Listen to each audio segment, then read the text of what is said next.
Olá pessoal, sejam todos bem-vindos a mais uma videoaula da Escola Técnica de Ensino Profissionalizante Montessori. Nossa disciplina é a disciplina de Saúde Coletiva e Saúde Pública, da turma 4, ok?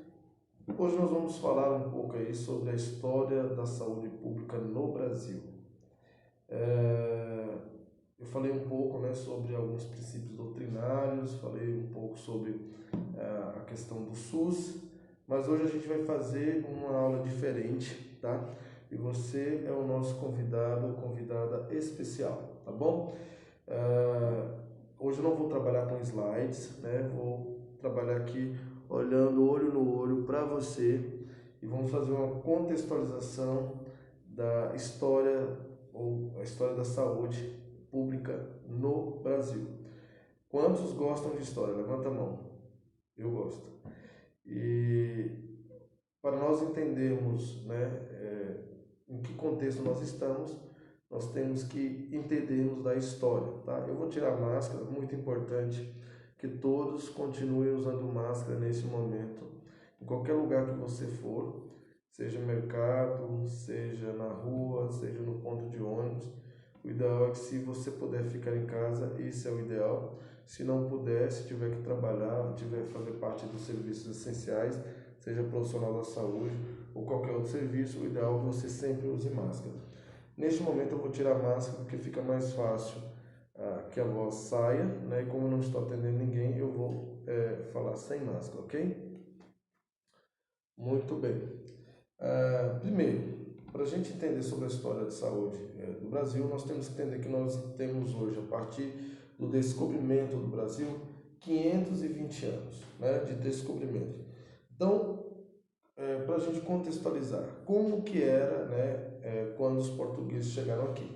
Então, nós tínhamos os primeiros moradores que eram índios, tá? Esses índios, eles foram acometidos, pelas doenças, porque esses índios, eles tinham uma certa imunidade compatível com tudo que eles tinham ali na natureza, Eles estavam acostumados, mas o homem branco, os portugueses vindo da Europa, eles trouxeram algumas doenças, do continente europeu para os índios. Então, muitos índios foram acometidos de doenças, E muitos acabaram morrendo, tá? Na colonização por 300 anos, foram criados alguns centros de atendimento, só que esses centros de atendimento tinham acesso restrito para algumas pessoas. Não era uma saúde que era para todos, Quem tinha direito à saúde nesse período da colonização? As pessoas que tinham terras, Os nobres, Os colonos que tinham colonos brancos, que tinham bastante terras, e só. Os índios, os negros, não tinham acesso, não tinham direito à saúde, tá bom? E a saúde nesse período ela era mais voltada principalmente para as questões aí da medicina relacionada à medicina primitiva aí relacionada a muitas plantas medicinais que tinham essas substâncias ou propriedades importantes aí para serem usadas no combate a essas doenças, ok? Em 1808, com a chegada aí da coroa portuguesa, a intenção da coroa portuguesa era aproximar o Brasil com as características mais próximas, a Portugal. Então, houve aí uma iniciativa da coroa portuguesa de trazer para o Brasil diversos cursos de medicina. E foi montada aí várias faculdades, entre elas, a Faculdade Médica Cirúrgica do Rio de Janeiro, que o Rio de Janeiro nessa época era a capital do Brasil, E também foi montado também o hospital existente até hoje, tá? O Hospital Médico aí, Militar de Salvador, tá? Então, a intenção era formar médicos brasileiros. A princípio trouxeram muitos médicos lá de Portugal e aí aos poucos foram se formando médicos no Brasil, tá? Aí nós temos uma história muito legal aí, uma questão muito legal aí dentro da história da saúde pública do Brasil, que é a caridade e a filantropia, né? Que era exemplificada aí pelas Santas Casas de Misericórdia, né? Com iniciativa aí da Igreja Católica, igrejas evangélicas, né? A comunidade espírita, tá? Isso aí foi em torno de 1700 até 1837, né? Essas casas, chamadas de Santa Casa, né? Elas atendiam todo tipo de pessoas, né? Era um acesso que as pessoas poderiam ter ao serviço de saúde através das Santas Casas. E a gente sabe, né, que através dessa ação de caridade foi originado aí também, não só no Brasil, mas no mundo, né, a enfermagem, tá? E com Florence Nightingale, né, no exterior, né, e no Brasil com alguns exemplos, né, como Ana Nery e Wanda Aguiar Horta também, e como outros pioneiros da enfermagem no Brasil, ok? Então, até 1960, né, todas as Santas Casas de Misericórdia, elas viviam de doações.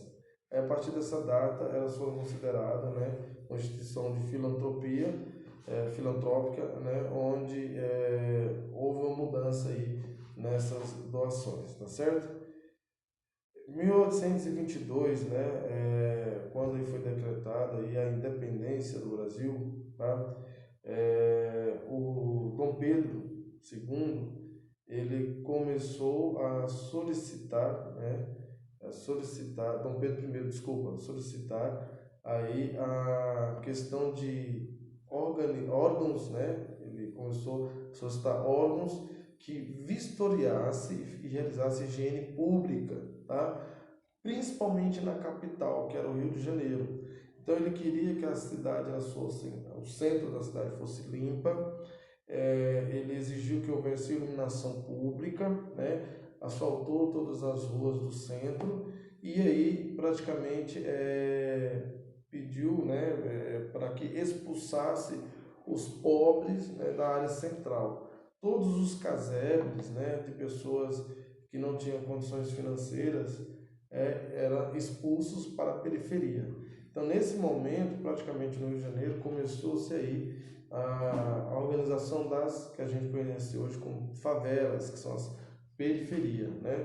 Então, o Dom Pedro I, né, que é o rei, então ele começou a fazer uma dispersão dessa classe social mais pobre, né, da área central, pedindo para que expulsando essas pessoas para a área periférica, tá? Hoje mais conhecido como favela. Aí a lógica é, quando nós temos uma área periférica, onde não há condições de saneamento básico, onde não há condições de moradia, né? Nós temos aí grandes chances de epidemias ou doenças aí endêmicas, tá? Então, nesse período, né, começou aí devido a essa falta de higiene, né, as endemias aí de febre amarela, peste bubônica, malária, varíola, tá? Todas essas doenças aí devido à questão de falta de saneamento básico e higiene, ok? No século XIX, né, houve a necessidade aí de uma estruturação do saneamento básico, tá? E na saúde pública, né, do Brasil, no período da República, houve aí os grandes, né, médicos sanitaristas, como Oswaldo Cruz, né, ele encabeçou aí grande movimento para poder cuidar das pessoas, né, através das vacinas, né. Nesse período o Brasil ele exportava muito café. E devido em 1888 ao final, né, o fim da escravidão, houve a necessidade de mão de obra, né, de fora. Então, vieram muitos holandeses, né, no caso do Nordeste, para a questão da cana-de-açúcar, muitos italianos, muitos japoneses, né, vieram para o Brasil para trabalhar, tá? E aí o principal objetivo era a questão da economia, né? Em 1900 a 1920, né, houve grandes epidemias, né? E o Oswaldo Cruz, né, houve a criação da Cruz Vermelha, que é um órgão de saúde, e o médico Oswaldo Cruz, ele encabeçou aí grandes campanhas, né, obrigando as pessoas a se vacinarem. Então houve aí também o mais conhecido como Revolta da Vacina, onde as pessoas não tinham muita orientação, elas eram obrigadas a vacinar, não tinham muita orientação da importância, mas sim que elas eram obrigadas a vacinar. Então muitas pessoas não sabiam nem que tipo de vacina que elas estavam recebendo, não existia aí o critério até de reações, então as pessoas eram obrigadas a vacinarem, né? E aí tinha os fiscalizadores, os guardas, né, da saúde, que invadiam as casas, né, e obrigavam todas as pessoas a vacinarem. Por quê? Aí a gente tem uma visão aí capitalista, né, de que para que eu possa produzir, né, para que a economia produza, eu preciso ter trabalhadores saudáveis. Não é simplesmente uma preocupação abrangente da saúde da população, mas sim de ter a melhor mão de obra, né, que esteja em boas condições de saúde para que possam produzir. Em 1920, né, foi criada as CAPs, que significa Caixa de Aposentadoria e Pensão, tá? Com a proteção, né, com o objetivo de proteger nessas pessoas que trabalhavam e com o tempo iriam envelhecer e precisavam aposentar, ou se por algum motivo de doença, né, elas precisassem se afastar do serviço, elas precisavam de ter um auxílio, né? Na era Vargas, né, Getúlio Vargas, né, ele ampliou essas caixas de aposentadoria e criou também o Instituto de Aposentadoria e Pensão, né, que é o IAPS, tá? O Instituto de Aposentadoria e Pensões, tá? Então, Getúlio Vargas foi um presidente populista, né? E na sua época, na sua era Vargas, ele também criou aí o que a gente conhece como CLT, que é a Consolidação das Leis Trabalhistas. Então, no período de governo, o Vargas, né, o presidente Vargas, ele aí consolidou aí algumas leis trabalhistas que nós temos hoje, como por exemplo a licença maternidade, né, a licença para a mulher que está gestante, carteira assinada para aquelas pessoas que estejam trabalhando, né, e o salário mínimo, tá? E os benefícios de atendimento à saúde para os trabalhadores.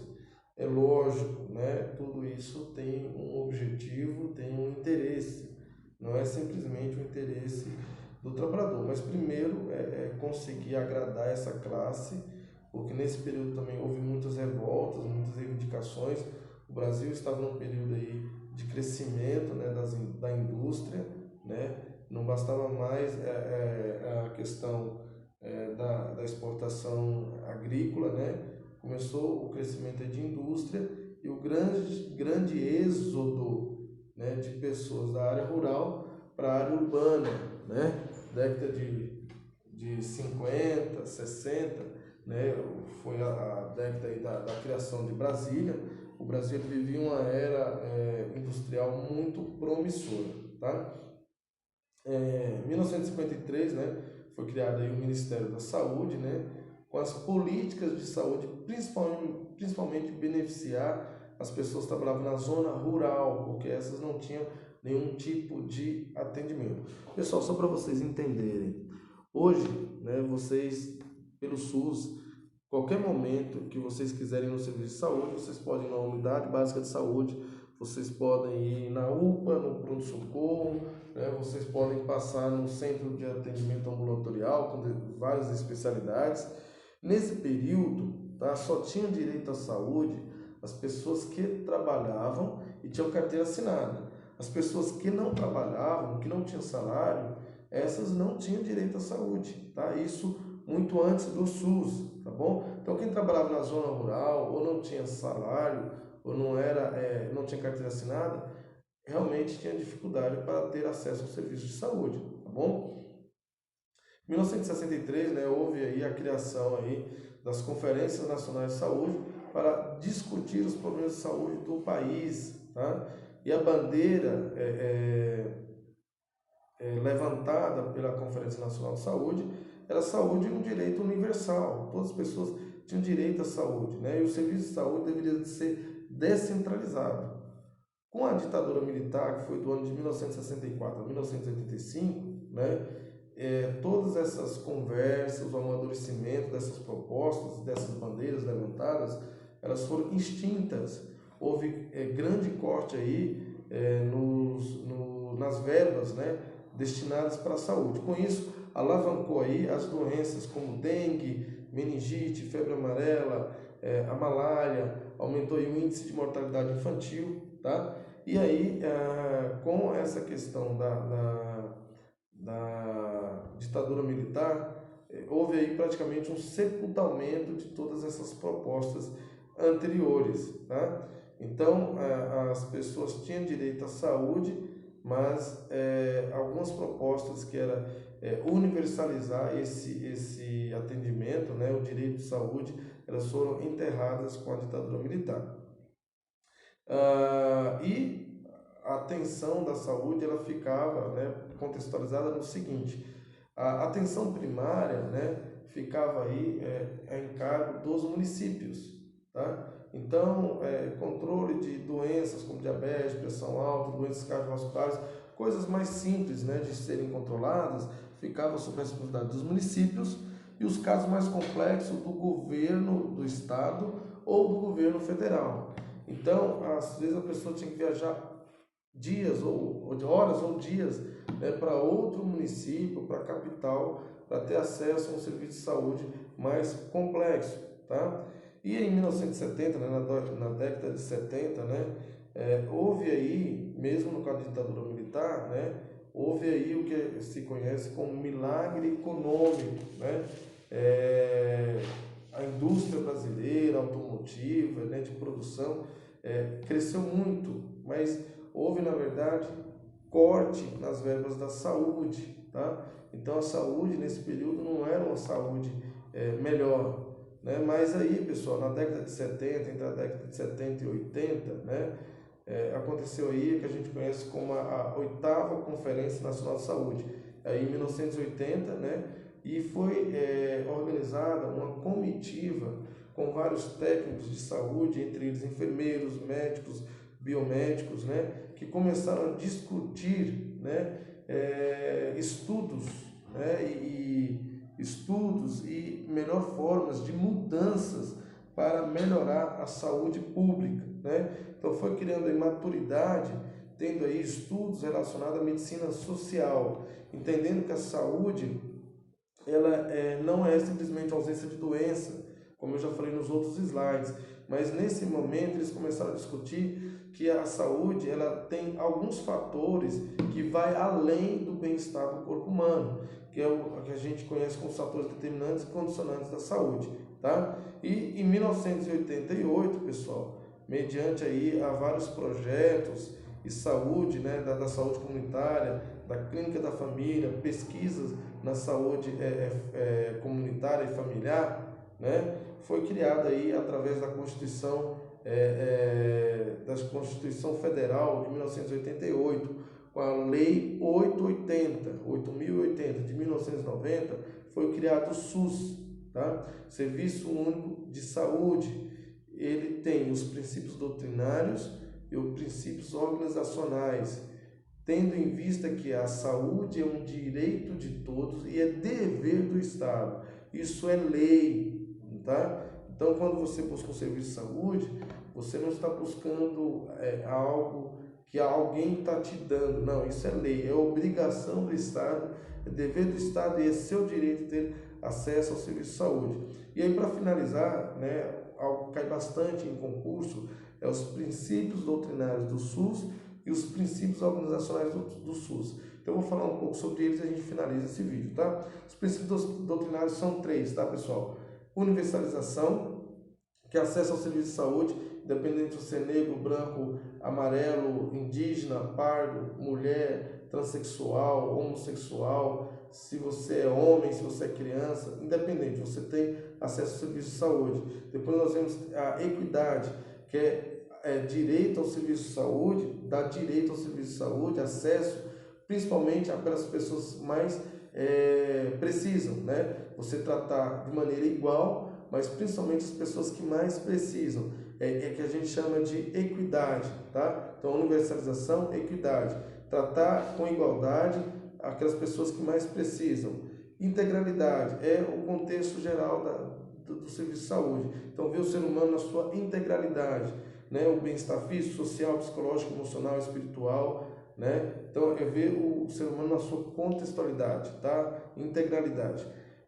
Os princípios, né, organizacionais, regionalização e hierarquização, tá? Então, os estados, as regiões, elas trabalhariam com serviços regionais, onde tivesse ali esse serviço de saúde disponível para aquela população, onde teria uma característica mais homogênea, ok?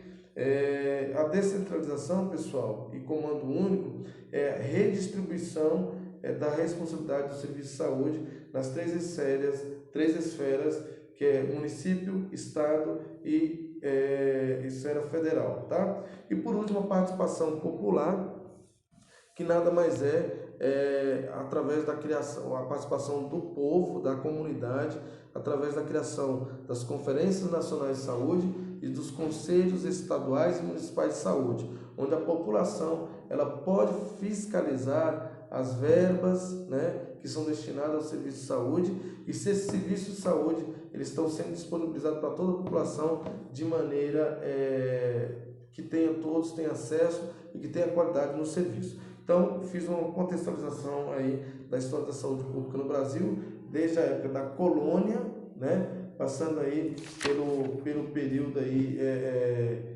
de independência do Brasil, a República, né, a era Vargas, a era ditadura militar, e depois aí nós temos aí a criação do SUS na década de 80, né, 1938, através da Constituição Federal com a Lei 880 de 1990. Obrigado a todos, até o próximo. Abraço.